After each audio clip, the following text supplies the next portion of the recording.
Hello friends, welcome to day trader Telugu and good evening. Sensex 638 points fall అయ్యి 56,789 దగ్గర close అయితే, Nifty 207 points drop అయ్యి 16,887 దగ్గర క్లోజ్ అయింది. వెరాజ్ బ్యాంక్ నిఫ్టీ 602 పాయింట్స్ డౌన్ అయ్యి 38,030 దగ్గర క్లోజ్ అయింది. ఫ్రెండ్స్, మార్కెట్ ప్రైస్ యాక్షన్ వీటి మాట్లాడుకునే ముందు లాస్ట్ 2 డేస్ నుంచి మన సబ్స్క్రైబర్స్ లో చాలా వరకు ఈ క్రెడిట్ సూస్ ఈవెంట్ రిలేటెడ్ గా అగైన్ రెసిషన్ టైప్ ఇంపాక్ట్ మన ఎకానమీ పై ఉంటుందా, 2008 లో లేమాన్ బ్రదర్స్ కొలాప్స్ రిలేటెడ్ గా స్టాక్ మార్కెట్స్ ఎంత డీప్ గా ఫాలో అయ్యాయో అలాంటి ఫాలో ఉంటుందని ఇలా ఫైనాన్షియల్ ప్లాట్ఫామ్స్ లో డేటా కనిపిస్తుంది. ఈ Credit Suisse and even Deutsche Bank related గా ఉంటున్న అన్సర్టనిటీ గ్లోబల్ మార్కెట్స్ ని ఇంపాక్ట్ చేస్తుందని ఇలా డేటా కనిపిస్తుంది. కాబట్టి వీటి గురించి ఇవాళ డీటెయిల్డ్ గా మాట్లాడుకుందాం. ఫస్ట్ అయితే మార్కెట్ ప్రైస్ యాక్షన్ గమనించాలి. Opening slight gap down, but opening కొంత టైం కి అగైన్ పాజిటివ్ లో ట్రేడ్ అయ్యాయి మార్కెట్స్. బట్ అక్కడ నుంచి అగైన్ మనకి ఫాల్ కనిపిస్తూ ఇంపార్టెంట్ లెవెల్స్ దగ్గర second level of rejection or selling significant గా నెక్స్ట్ మార్కెట్ వన్ డైరెక్షనల్ గా డౌన్ సైడ్ కి ఫాలో అయింది. సిమిలర్ యాక్టివిటీ బ్యాంక్ నిఫ్టీలో కూడా ఇవాళ ఇంట్రాడే సెషన్స్ లో కనిపించింది.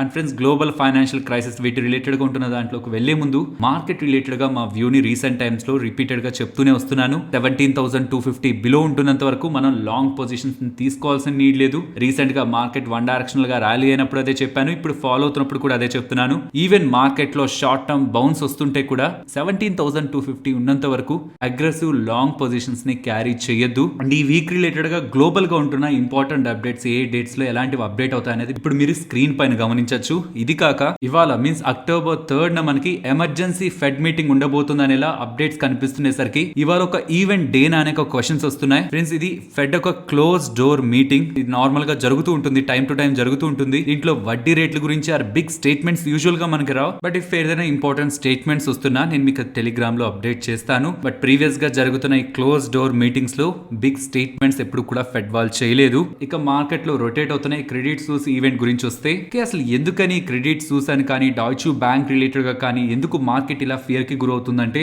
2008 లేమాన్ బ్రదర్స్ కొలాప్స్ అప్పుడు లేమాన్ వాళ్ళ అసెట్స్ $600 బిలియన్, కానీ credit Suisse and డాయిచ్ bank related గా అసెట్స్ $2,800 బిలియన్, నియర్లీ 4.6 టైమ్స్ దగ్గరగా ఎక్కువ అసెట్స్ మేనేజ్ చేస్తున్న గ్లోబల్ ఇన్వెస్ట్మెంట్ బ్యాంక్స్ కొలాప్స్ అవుతుంటే అది గ్లోబల్ మార్కెట్స్ ని ఇంపాక్ట్ చేస్తుందని మార్కెట్ భయపడుతుంది. అసలు ఇవెందుకు కొలాప్స్ అవుతాయని మార్కెట్ భయపడుతుంది, అసలు ఉంటున్న డేటా ఏంటనేది గమనిస్తే క్రెడిట్ సూస్ వాళ్ళకి సంబంధించిన CDS స్ప్రెడ్స్ 14 ఇయర్ హైలో ఉంటున్నాయి. అసలు ఈ CDS అంటే ఏంటి? CDS అంటే credit default swap. Let's say నేను ఒక బ్యాంక్ అనుకుందాం, నేను బ్యాంక్ వేరొకరికి అప్పులు ఇస్తూ అప్పులకి బదులుగా నేను వాళ్ళ రిలేటెడ్ గా ఉంటున్న బాండ్స్ ని హోల్డ్ చేస్తున్నాను అనుకోండి. నాకు ఎప్పుడైనా నేను ఇచ్చిన అప్పులు డిఫాల్ట్ లోకి వెళ్తాయి, నేను ఎవరికైతే ఇచ్చానో వాళ్ళు నాకు తిరిగి పే చేయలేరు, ఆ రిస్క్ లో ఉన్నాయి నేను ఇచ్చిన అప్పులని నాకు అర్థమవుతున్నప్పుడు నా దగ్గర ఉంటున్న బాండ్స్ కి నేను ప్రొటెక్షన్ కోరుకుంటాను. It's like option buying option selling లాగా. మార్కెట్ పడిపోతుంది అనుకుంటే పుట్ ఆప్షన్ ని బై చేస్తాను కదా, అలా నా దగ్గర ఉన్న బాండ్స్ వాల్యూ పడిపోతుందని నేను అనుకుంటే CDS క్రెడిట్ డిఫాల్ట్ స్వాప్స్ ని బై చేస్తే, ఒకవేళ నేను ఇచ్చిన లోన్ రిస్క్ లో పడి ఆ బాండ్స్ కి వాల్యూ లేకుండా పోతే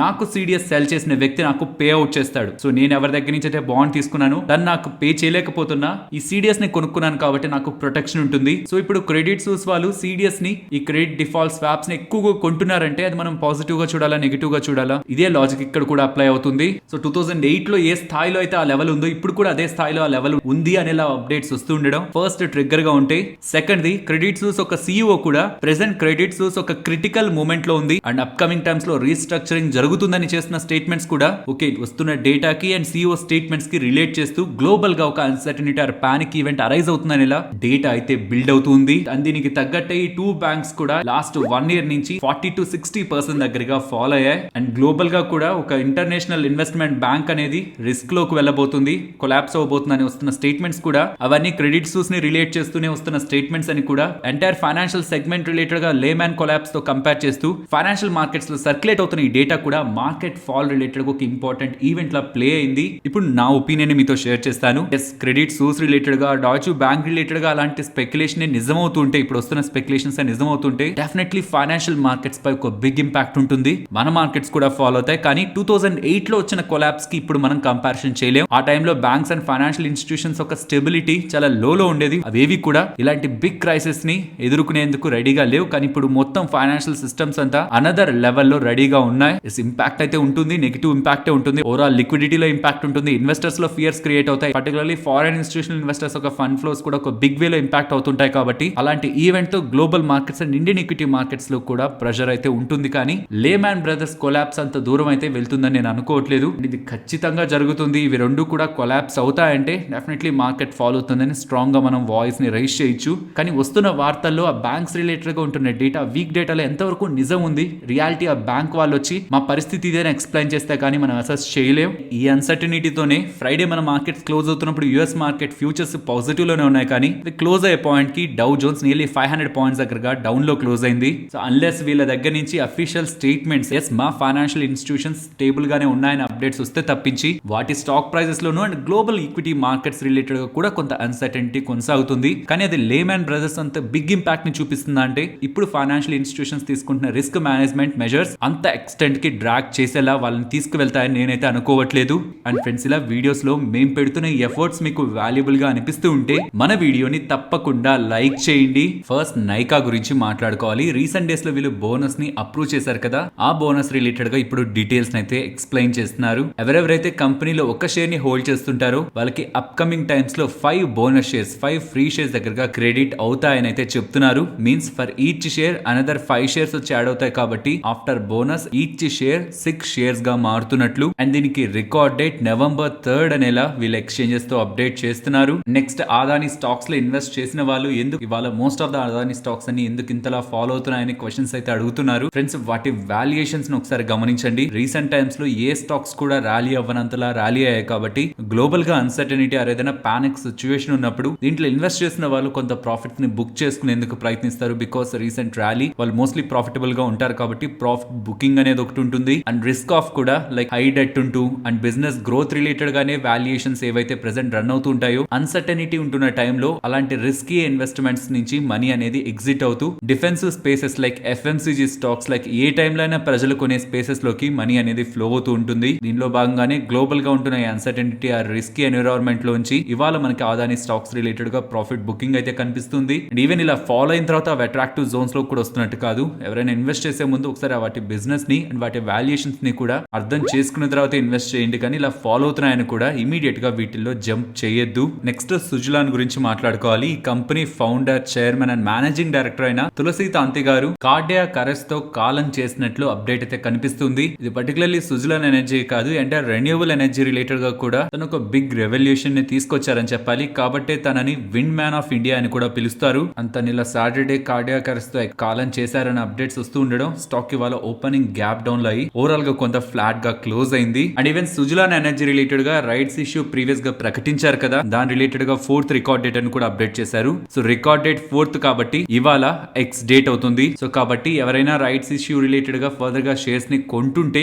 మీరు రైట్స్ ఇష్యూకి ఎలిజిబుల్ అవ్వరు. ఈ రోజుకు ముందు కొంటున్న వాళ్ళకే ఎలిజిబిలిటీ ఉంటుంది. అండ్ ఎవరైనా ఈ కంపెనీ షేర్స్ ని హోల్డ్ చేస్తూ రైట్స్ ఇష్యూలో పార్టిసిపేట్ చేయాలనుకుంటే డీటెయిల్స్ నీకు ఒకసారి మెన్షన్ చేస్తాను. ఎవరెవరైతే ఈ కంపెనీలో 21 షేర్స్ ని హోల్డ్ చేస్తూ ఉంటారో 21 ఆర్ మల్టిపుల్స్ ఆఫ్ 21 మీరు హోల్డ్ చేస్తుంటే ఫర్ 21 షేర్స్ కి 5 షేర్స్ రైట్స్ ఇష్యూలో మీరు పార్టిసిపేట్ చేసేందుకు ఎలిజిబిలిటీ ఉంటుంది. 5 షేర్స్ ఎంతలో కొనొచ్చు? 5 రూపీస్ పర్ షేర్ లో. ఒకేసారి 5 రూపీస్ పే చేయాలా? లేదు, స్టార్టింగ్ లో 2.5 రూపీ పే చేయాలి. తర్వాత కంపెనీ చెప్తున్న టైంలో ఇంకొక 2.5 రూపీ పే చేయాల్సి ఉంటుంది ఇన్ ఫ్యూచర్. అండ్ ఈ రైట్స్ ఇష్యూ 11th అక్టోబర్ న ఓపెన్ అవుతుంది, 20 అక్టోబర్ న క్లోజ్ అవుతుంది. అండ్ 31st అక్టోబర్ న రైట్స్ ఇష్యూ రిలేటెడ్ గా ఉంటున్న షేర్స్ అలాట్మెంట్ జరుగుతుందనేలా సుజలాన్ వాళ్ళు ప్రీవియస్ గా అప్డేట్ చేశారు. IT stocks and pharma stocks related గా రీసెంట్ టైమ్స్ లో కొంత ఎక్కువగా ఫాల్ కనిపిస్తుండేసరికి వీటి డేటా మీకు ప్రెజెంట్ చేద్దామని వెతుకుతున్న టైంలో ఒక ఇంపార్టెంట్ డేటా కనిపించింది, అది మీతో షేర్ చేయాలనుకుంటున్నాను. ఫార్మా స్టాక్స్ రిలేటెడ్ గా మీరు ఒకసారి అబ్జర్వ్ చేశారంటే ఫ్రమ్ 2015 టు ఇప్పటి వరకు ఇప్పుడు మీరు గమనించారంటే బిగ్ రిటర్న్స్ ఏం మనకి ఫార్మా ఇండెక్స్ లో కనిపించావు. బట్ సేమ్ ఆ హైస్ నుంచి ఆ పీక్స్ నుంచి మీరు నిఫ్టీని కంపేర్ చేశారంటే నిఫ్టీ ఇప్పుడు ఈ రీసెంట్ టైమ్స్ లో పడుతున్న దాన్ని బట్టి చూస్తున్నా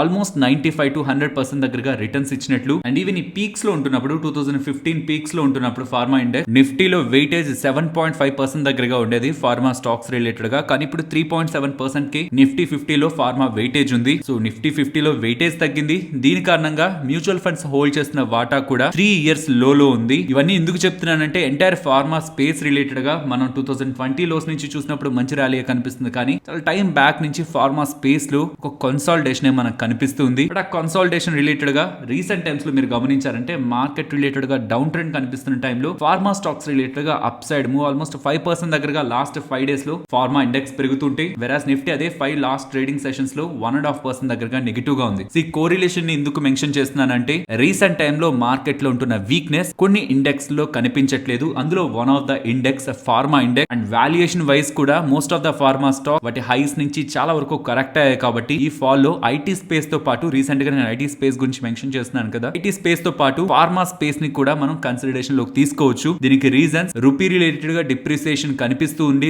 రూపీ వీక్ అవుతూ ఉంది కాబట్టి డాలర్ స్ట్రెంగ్ అవుతుంది కాబట్టి most of the pharma players 30-40% of their revenues ని డాలర్స్ లోనే సంపాదిస్తుంటారు. సో ఇదొక రీజన్. రెండవది వీళ్ళ రిలేటెడ్ గా ఉన్న రా మెటీరియల్స్ ఏపీఐ ప్రైజెస్ కూడా ఇన్ఫ్లేషన్ ప్రీవియస్ గా ఉంటున్న ఇన్ఫ్లేషన్ ఎక్కువగా పెరుగుతుంది అన్న టైంలో వాటి ప్రైజెస్ అమాంతం పెరిగిపోయాయి. చైనా రిలేటెడ్ గా అన్సర్టనిటీ నేమ్ తో, యూరోప్ రిలేటెడ్ గా ఉంటున్న అన్సర్టనిటీ నేమ్స్ తో పెరిగిపోయాయి. కానీ అవి రీసెంట్ టైమ్స్ లో most of the API prices అన్ని కూల్ అవుతున్నాయి కాబట్టి వీళ్ళపై అప్కమింగ్ క్వార్టర్స్ లో raw material cost, inflation cost అనేది తగ్గడానికి ఛాన్స్ ఉంటుంది. దీంతో పాటు యుఎస్ లో ప్రైజింగ్ ఎరోషన్ అనేది మీన్స్ ఈ కంపెనీస్ యుఎస్ కి పంపించి చేస్తున్న సేల్స్ రిలేటెడ్ గా ఉంటున్న మార్జిన్ అనేవి రీసెంట్ క్వార్టర్స్ లో ఎక్కువగా ఇంపాక్ట్ అయ్యాయి. బట్ ఆ డామేజ్ ఎంతవరకు జరగాల్సిందో అంతవరకు జరిగిందని అండ్ అప్కమింగ్ క్వార్టర్స్ లో రివైవ్ అవుతారనే కామెంట్స్ కూడా రీసెంట్ టైమ్స్ లో ఫార్మా కంపెనీస్ ఇస్తున్నాయి. కాబట్టి ఇఫ్ ఇన్ కేస్ అది రిఫ్లెక్ట్ అవుతుంటే వీళ్ళ నెంబర్స్ లో దెన్ అది ఒక base point or pharma related గా అది ఒక టర్న్ అరౌండ్ పాయింట్ గా ఉంటుంది. మీన్స్ ఎయిదర్ అలా ఫ్లాట్ గా నెంబర్స్ ఉంటున్నా, మార్జిన్స్ ఉంటున్నా స్టెబిలైజ్ అవడమా, ఆర్ మార్జిన్స్ ఇంప్రూవ్ అవుతుంటే అప్ సైడ్ కి మూవ్ అవడమా. యుఎస్ రిలేటెడ్ గా మార్జిన్ ప్రెషర్ ని ఎదుర్కొంటున్న స్టాక్స్ లో ఇది మనకు అప్కమింగ్ క్వార్టర్స్ లో కనిపిస్తుంది. దీనికి అడిషన్ గా ఇండియాలో కూడా national list of essential medicines related గా NLEM రిలేటెడ్ గా కూడా ప్రైజెస్ రివిజన్ కనిపించింది కాబట్టి రీసెంట్ టైమ్స్ లో ఇది కూడా ఫార్మా స్పేస్ ని పాజిటివ్ గానే మూవ్ చేస్తుంది. కాబట్టి ఈ రీజన్స్ తో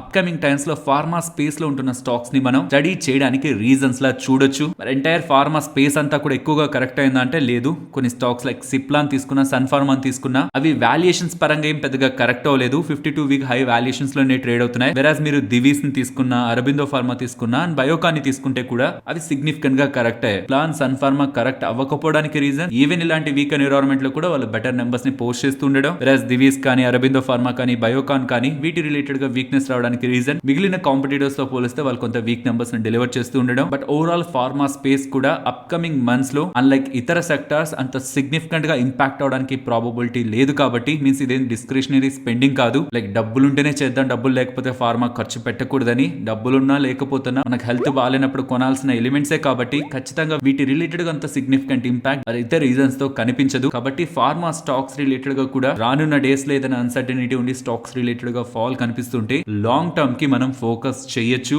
next recent Friday Narendra Modi గారు 5G ని లాంచ్ చేశాక ముఖేష్ అంబానీ గారు జియో రిలేటెడ్ గా, సునీల్ మిటర్ గారు ఎయిర్టెల్ రిలేటెడ్ గా అండ్ వడాఫోన్ ఒక టాప్ మేనేజ్మెంట్ కూడా 5G రిలేటెడ్ గా కామెంట్స్ చేస్తున్నారు. నరేంద్ర మోడీ గారి 5G లాంచ్ తర్వాత ముఖేష్ అంబానీ గారు మాట్లాడుతూ వరల్డ్ లోనే మోస్ట్ అఫోర్డబుల్ ప్రైజెస్ ని మేము 5G కి ఉంచుతామని అండ్ బై డిసెంబర్ 2023 ప్రతి ఒక్క ఏరియా కూడా మేము 5G ని ప్రొవైడ్ చేస్తామనేలా మెన్షన్ చేస్తూ 5G రిలేటెడ్ గా వాళ్ళ పాజిటివ్ వ్యూ తో రన్ అవుతున్నారనేలా మెన్షన్ చేశారు. అండ్ ఈవెన్ ఎయిర్టెల్ రిలేటెడ్ గా సునీల్ మిట్టల్ గారు కూడా ప్రెసెంట్ అయితే కొన్ని సిటీస్ లో లాంచ్ చేస్తున్నాం కానీ by March 2024 most of the cities and towns లో ఎయిర్టెల్ 5G ని కవర్ చేస్తుందనేలా అప్డేట్ చేశారు. వడాఫోన్ సైడ్ నుంచి కూడా ఈ సిమిలర్ కామెంట్స్ కనిపిస్తున్నాయి. నెక్స్ట్ ఫెడరల్ బ్యాంక్ గురించి మాట్లాడుకోవాలి. వీళ్ళు బిజినెస్ అప్డేట్ ఇస్తున్నారు. Deposit growth year on year లో 10% అండ్ క్వార్టర్ ఆన్ క్వార్టర్ లో 3.2% దగ్గరగా ఇంప్రూవ్ అవుతుంది. బట్ ఇది కాదు సర్ప్రైజ్ చేస్తున్నది, వీళ్ళ loan growth year on year లో 19.5% and even quarter on quarter basis లో కూడా, బికాస్ లాస్ట్ క్వార్టర్ కూడా మంచి లోన్ గ్రోత్ ఉంది వీళ్ళది. అలాంటి హై బేస్ తో కూడా కంపేర్ చేస్తే 6.2% loan growth on quarter sequential basis లో వస్తూ ఉండడం which is 16 quarters best. Overall federal bank related గా ఉంటున్న ఈ డేటాని మనం పాజిటివ్ గానే చూడాలి. అండ్ ఈవెన్ కాసా కూడా 36% అరౌండ్ దగ్గరగా మెయింటైన్ చేస్తున్నారు. లాస్ట్ టైం కూడా 36% అరౌండ్ ఉంది. సో ఓవరాల్ నెంబర్స్ అయితే పాజిటివ్ ఉన్నాయి. బట్ స్టాక్ 1.5% నెగిటివ్ లో క్లోజ్ అవుతూ ఉండడానికి రీజన్ ఓవరాల్ మార్కెట్ లో ఉంటున్న weakness. And next ONGC stock ఇవాళ నియర్ టు 5% దగ్గరగా క్లోజ్ అవుతుంది కదా. ఇదనే కాదు, గ్యాస్ ప్రైజెస్ నియర్లీ మనకి 40% దగ్గరగా పెరుగుతున్నాయి. CNG and PNG gas prices ని 40% దగ్గరగా పెంచుతూ ministry of petroleum and natural gas government of India వాళ్ళైతే అప్డేట్ చేస్తున్నారు. గ్లోబల్ గా పెరుగుతున్న ప్రైజెస్ కి అనుసంధానంగా ఇండియాలో కూడా ప్రైజెస్ పెంచేలా ప్రెసెంట్ అయితే ఫస్ట్ ఫేజ్ లో ఇలా 40% దగ్గరగా గ్యాస్ ప్రైజులను పెంచుతున్నట్లు డేటా అయితే కనిపిస్తూ ఉంది. ఇలా గ్యాస్ ప్రైజెస్ ని పెంచుతూ ఉంటే వీటిని తీసి సెల్ చేస్తున్న కంపెనీస్ కి ఇది అడ్వాంటేజ్ ఉంటుందని ONGC రిలేటెడ్ గా ఇవాళ మనకి 5% దగ్గరగా అప్ సైడ్ కి మూవ్ అయింది. సో ఇలా PNG CNG గ్యాసెస్ ప్రైజెస్ ని 40% దగ్గరగా పెంచుతుంటే IGL వాళ్ళు 8 rupees per KG and MGL వాళ్ళు కూడా 9 రూపీస్ పర్ కేజీ వాళ్ళ కస్టమర్స్ కి పెంచి సెల్ చేయాల్సి ఉంటుంది. కాబట్టి వీళ్ళ రిలేటెడ్ గా వాల్యూమ్స్ లో ప్రెషర్ ఉంటుందా అనే ఒక క్వశ్చన్ మార్క్స్ తో ఈ స్టాక్స్ లో కూడా మనకి ఫాల్ కనిపించింది. ఫ్రెండ్స్ నెక్స్ట్ ఆటో సేల్స్ గురించి మాట్లాడుకుందాం. Most of the auto players అందరూ కూడా వాళ్ళ డేటాని పబ్లిష్ చేశారు. సెప్టెంబర్ నెలలో ఎవరెవరు ఎంతలా పర్ఫార్మ్ చేశారనే డేటాని మాట్లాడుకుందాం. బట్ నేను చెప్తున్న డేటాకి స్టాక్ ప్రైస్ ఒక మూవ్ కి రిలేట్ చేసి చూడొద్దు. ఇవాళ ఆటో స్టాక్స్ లో వచ్చిన కరెక్షన్ కారణంగా ఇవాళ ఫాల్ అయ్యాయి. కానీ మొత్తం వస్తున్న అన్ని ఆటో సేల్స్ లో కూడా